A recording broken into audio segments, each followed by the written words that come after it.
I'd like to talk about leadership traits. And I think the specific reference today will be about children and the lessons that we can learn from these little ones. Okay, let's go back to the basics. The greatest examples of leadership today in the world that we live in is found in children. Children come across as highly evolved than adults when it comes to teaching us about the great traits of great leadership. Think about this for a second. What are these great traits of leadership that I'm talking about? Let's check out the littles. Children are very curious, and that curiosity drives them to want to learn new things, open new opportunities, seek constant development and knowledge seeking and advancement. The second one is children are very passionate, and this passion that concurrently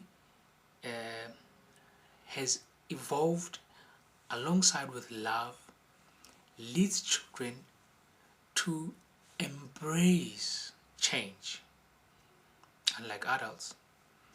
And this embracement of change, they use it to advance self and self-development.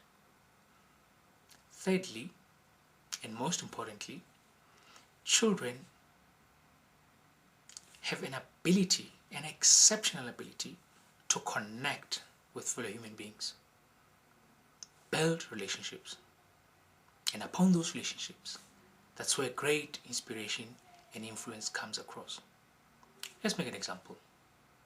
When you leave 4 or 5 children for about 10 minutes together, complete strangers, and you walk away.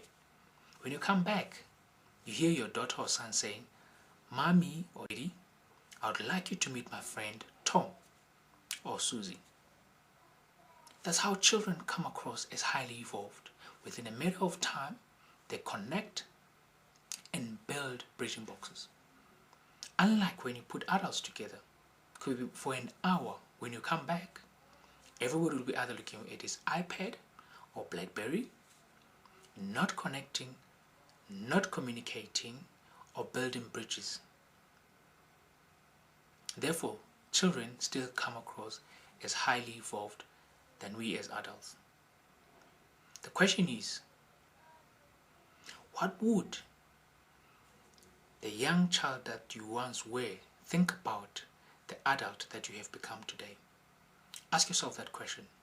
And while you're thinking about it, then think about the loss of these great traits of leadership that was lost during the journey from childhood to adulthood. Let's rephrase the question and put it differently. How old would you be if no one told you how old you are? And last but not least, one of the famous psychologists once wrote that adults are deteriorated children. I would like to challenge us today, because on the previous recording we said leadership is not about self, but the ability of the leader to influence and accelerate the success of others in the organization. The challenge today is about you, the leader, because leadership begins with you, even though it's not about you. It's about you sharpening your abilities and getting back to those basics of understanding the traits that are required to inspire you in your leadership journey. That's how I would like to pause today. Cheers for now.